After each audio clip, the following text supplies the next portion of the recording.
There are moments in prayer when words are spoken but the heart is silent.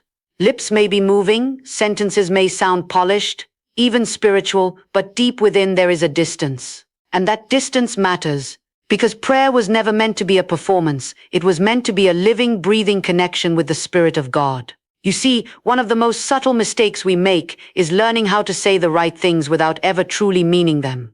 We repeat phrases we've heard, we follow patterns we've been taught, and before long, prayer can become routine, predictable, mechanical, even comfortable. But the Holy Spirit is not moved by habit, He is moved by truth. He listens not just to what is said, but to what is felt. There is something deeply sacred about sincerity. When a soul comes before God without pretense, without rehearsed lines, without trying to impress, just honest, open, and real, that is where the presence of the Holy Spirit begins to rest. Not in perfection, but in authenticity. Not in eloquence, but in surrender. And yet, how often do we approach prayer with words that never pass beyond the surface? We say we trust, but inside we are anxious. We say we are grateful, but our hearts are distracted. We say we surrender, but we are still holding tightly to control. The Spirit sees that contradiction, and it grieves Him, not because He is distant, but because He desires something deeper from us. The Holy Spirit longs for a relationship, not a ritual. He desires communion, not repetition. And when prayer becomes nothing more than a checklist of words, it loses its power. Not because God has changed, but because we have stepped out of alignment with what prayer truly is. But oh, when sincerity returns, everything changes. When you begin to speak to God as you truly are, without hiding, without filtering, without trying to sound spiritual, there is a shift. You don't have to search for the right words anymore. You simply speak from the place where your soul actually lives. If you are weary, you say it. If you are confused, you admit it. If you are broken, you bring that brokenness without shame. And in that moment, something beautiful happens. The Holy Spirit meets you there. Because He is not drawn to perfection, He is drawn to truth. He responds to the cry that comes from the depths, not the script that comes from memory. He moves in the place where the heart is fully present. So the question is not how long you pray, or how impressive your words sound. The question is, are you real when you pray? Are you fully there, or just going through the motions? If you want to restore that connection, begin with honesty. Strip away everything that feels forced. Let your prayer be simple, if it needs to be. Let it be quiet if words fail you. Even silence, when it is sincere, speaks louder than 1,000 empty phrases. Because the Holy Spirit is listening, not for perfection, but for you. And when your prayer becomes real, His presence becomes undeniable. There is another place where many hearts quietly drift away from the depth of true prayer, and it is not always obvious at first. It happens when prayer becomes centered almost entirely around our own desires. What we want, what we need, what we hope will change, without ever pausing to ask what God desires. It is so easy to fall into this pattern. We come into prayer with urgency, with needs that feel real and pressing, and we begin to pour them out one after another.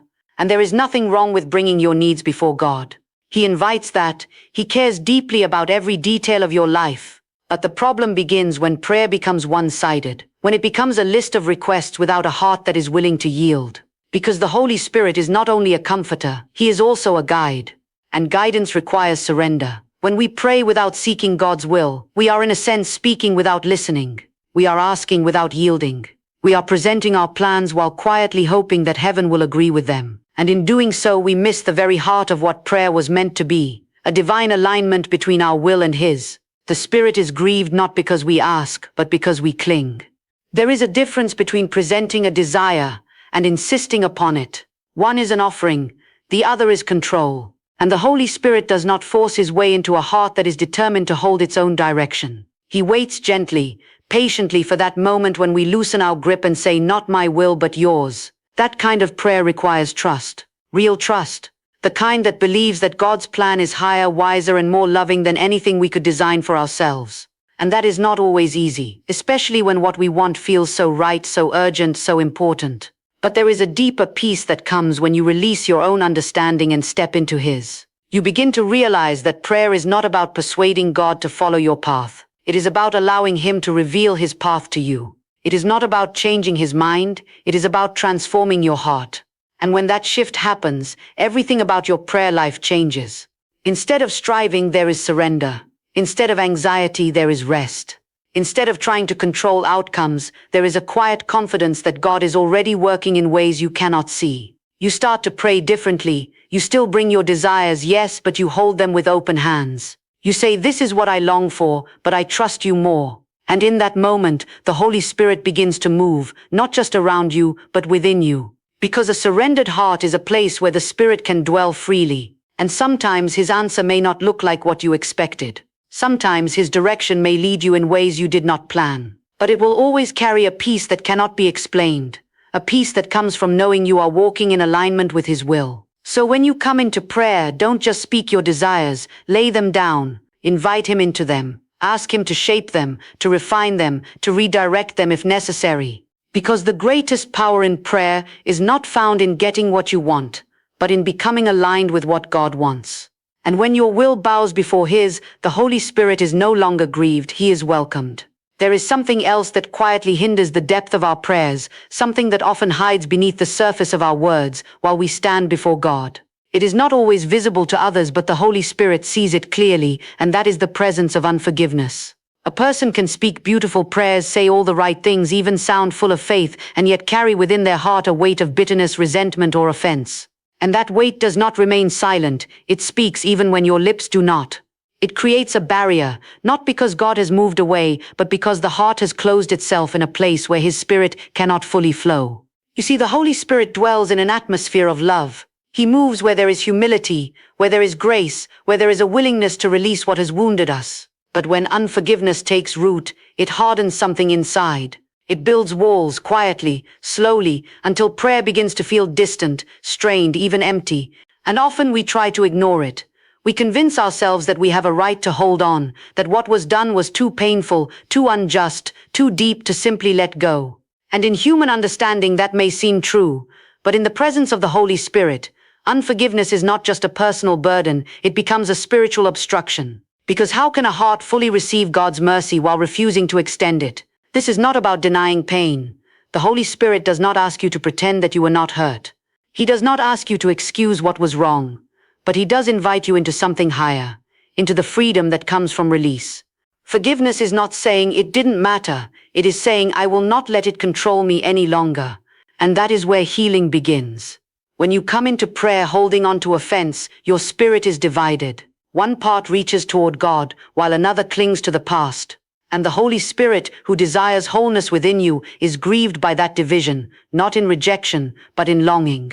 Longing for you to be free. Because unforgiveness does not just affect the one who hurt you, it affects you. It drains your peace, it clouds your spirit, it limits the depth of your connection with God. But the moment you choose to forgive, even if it is difficult, even if it is gradual, something begins to break. The walls begin to fall, the weight begins to lift, and the Holy Spirit moves into that space with a gentleness that restores what bitterness had taken. You may not feel ready, you may not feel strong enough. But forgiveness is not about feeling, it is about surrender. It is a decision you bring before God and say, I choose to release this even if my heart is still catching up. And the Holy Spirit will meet you in that choice. He will give you the strength you do not have on your own. He will soften what has become hard. He will bring peace where there has been unrest. And slowly, faithfully, He will lead you into a place where your heart is no longer bound by what once held it captive. So when you pray, do not ignore what is hidden within. Ask the Holy Spirit to search your heart. Be willing to face what you have been holding on to. And when He reveals it, do not resist, release it. Because a heart that forgives is a heart that can fully receive. And when you let go of what you've been carrying, the Holy Spirit fills the space you've made. There is a quiet struggle that often slips into prayer, almost unnoticed, yet it changes everything about the way we stand before God. It is the presence of doubt. Not always loud, not always spoken, but lingering beneath the surface, whispering uncertainty even as words of faith are being expressed. A person may pray with the right language, may even ask with sincerity, but deep within there is a question, will God really do this? Will He answer me? Is He truly listening? And that silent hesitation creates a distance, not because God has stepped away, but because the heart is not fully leaning in. The Holy Spirit is drawn to faith. Not perfect faith, not flawless confidence, but a heart that chooses to trust, even when it cannot see. And when doubt begins to take hold, it grieves Him, because it resists the very relationship He is trying to build within you. You see, doubt is more than a passing thought. If left unchecked, it becomes a posture. It begins to shape how you approach God. You start to pray cautiously, holding back expectation, guarding yourself from disappointment. You ask, but without anticipation. You speak, but without confidence. And over time, prayer can feel less like a connection and more like a formality. But that was never God's intention. Prayer was meant to be filled with assurance, not because of who you are, but because of who He is. The Holy Spirit longs to bring you into a place where your trust in God becomes stronger than your fear of unanswered prayers. And yet many struggle here because life has taught them to doubt. Situations have not gone as expected. Prayers may have seemed delayed. Answers may not have come in the way they hoped. And slowly, without realizing it, doubt begins to settle in. But the presence of past disappointment does not change the nature of God. He remains faithful. He remains attentive. He remains able. And the Holy Spirit works gently within you to restore that confidence, not by forcing belief, but by reminding you of truth, bringing back moments where God has been present, where He has made a way, where He has carried you through what you thought you could not endure. Faith begins to rise again, not as something you manufacture, but as something you remember. And this is where the shift happens. You begin to pray differently, not because every question has been answered, but because your trust is no longer dependent on immediate results. You start to speak with a quiet assurance, knowing that even if you do not see the outcome yet, God is already at work. Doubt may still try to whisper, but it no longer leads, and the Holy Spirit responds to that kind of faith. He moves in the place where trust is chosen, even in uncertainty. He strengthens it, deepens it, and anchors it until your prayers are no longer shaped by fear but by confidence in God's character. So when you come into prayer, be aware of what is beneath your words. Do not ignore the presence of doubt, but do not give it authority either. Bring it before God honestly, and allow the Holy Spirit to transform it. Because faith is not the absence of questions, it is the decision to trust beyond them. And when you choose to believe, even when it is difficult, you create a space where the Holy Spirit can move freely. And in that place of trust, your prayers begin to carry power again. There is a sacred part of prayer that is often overlooked, and yet it is one of the most important. It is not found in the words we speak, but in the moments we often rush past, the moments of stillness, of waiting, of listening. Because prayer was never meant to be a one-way conversation. So many times we come into prayer with urgency. We bring our needs, our concerns, our desires, and we pour them out sincerely. And again, there is nothing wrong with that. But when we finish speaking and immediately move on back to our routine, back to our noise, back to our distractions, we miss something precious. We miss the voice of the Holy Spirit. The Spirit does not only hear you, He speaks, but His voice is not forced. It is not loud in the way the world is loud. It is gentle. It is often quiet, and it requires a heart that is willing to pause long enough to receive. When we neglect this, when we fill every moment of prayer with our own words and leave no room for His response, it grieves the Holy Spirit. Not because He is unwilling to speak, but because we are unwilling to listen. There is a difference between talking to God and communing with Him. One is expression, the other is relationship. And relationship requires attention. Imagine speaking to someone you deeply care about, pouring out your heart, but never once allowing them to respond.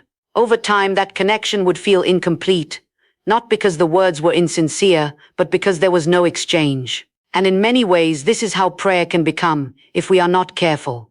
The Holy Spirit longs to guide you. He longs to comfort you, to bring clarity where there is confusion, to gently direct your steps. But His guidance is often found in the quiet places, in the stillness we tend to avoid. And silence can feel uncomfortable at first. We are so used to filling space with sound, with activity, with constant movement. To sit in stillness before God may feel unfamiliar, even unnecessary. But it is in that stillness that your spirit becomes sensitive to His presence. You begin to notice what you could not hear before. A thought that brings peace where there was anxiety. A gentle conviction that redirects your heart. A quiet assurance that you are not alone. These are the ways the Holy Spirit often speaks, not in overwhelming noise, but in a whisper that reaches the depths of your soul. But if you never pause, you will never perceive it.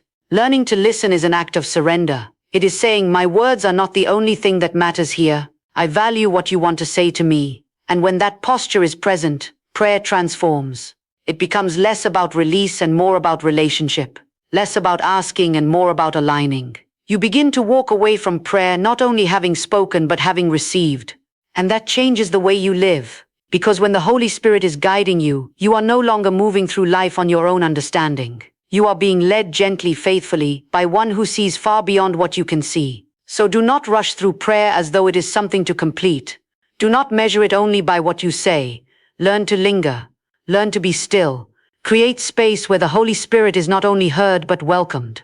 Because sometimes the most powerful part of prayer is not when you speak, but when you finally become quiet enough to listen. And in that stillness, His voice will meet you. There is one final place where the depth of prayer is often weakened, and it is not found in what we say during prayer, but in how we live after we rise from it. Because there is a connection, an unbreakable connection, between the words we speak before God and the life we choose to live each day.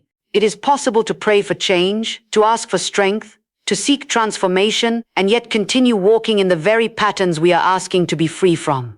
And when there is this kind of contradiction, something within the spirit becomes unsettled. Not because God has turned away, but because the heart is divided between desire and action. The Holy Spirit is grieved when there is a disconnect between prayer and obedience. You see, prayer is not only about what you ask, it is about what you are willing to become. It is not only about seeking God's help, it is about responding when that help begins to move within you. Because every sincere prayer carries with it an invitation to step into alignment with what you have asked for. When you pray for peace, but continue to feed anxiety, there is a conflict. When you pray for purity, but hold on to what weakens you, there is resistance. When you pray for guidance, but ignore what the Holy Spirit gently shows you, there is a disconnect. And over time, this disconnect can cause prayer to feel less powerful, less effective, not because God is not responding, but because we are not responding to Him. The Spirit does not only work in moments of prayer, He works in the choices that follow. He prompts, He convicts, He nudges your heart in quiet, unmistakable ways, and those moments matter because they are the continuation of the prayer you prayed. They are the evidence that God is already at work within you. But when those promptings are ignored, when they are dismissed or delayed, it grieves the Holy Spirit, not in anger, but in longing. Longing for you to walk in the very freedom you have been asking for. Obedience is not always easy. It requires awareness. It requires willingness. And sometimes it requires letting go of what feels familiar in order to step into what is right. But it is in that obedience that prayer becomes alive. Because when your actions begin to align with your prayers, something powerful happens. You are no longer just asking for change, you are walking in it. You are partnering with what the Holy Spirit is doing within you. And that is where transformation truly begins. You start to notice that your prayers are not just words spoken into the air, but seeds being planted into your life. And as you respond in obedience, those seeds begin to grow. Slowly, steadily, faithfully, the things you once struggled with begin to lose their hold. The areas where you felt weak begin to strengthen. Not because of your own effort alone, but because the Holy Spirit is working through your willingness. And this creates a beautiful harmony between what you pray and how you live. So when you come into prayer, do not see it as the end. See it as the beginning. Ask boldly, seek sincerely, but be ready to respond. Be ready to move when the Spirit leads, to change when He convicts, to step forward when He calls. Because the power of prayer is not only found in the asking, it is revealed in the living. And when your life begins to reflect your prayers, the Holy Spirit is no longer grieved, He is glorified.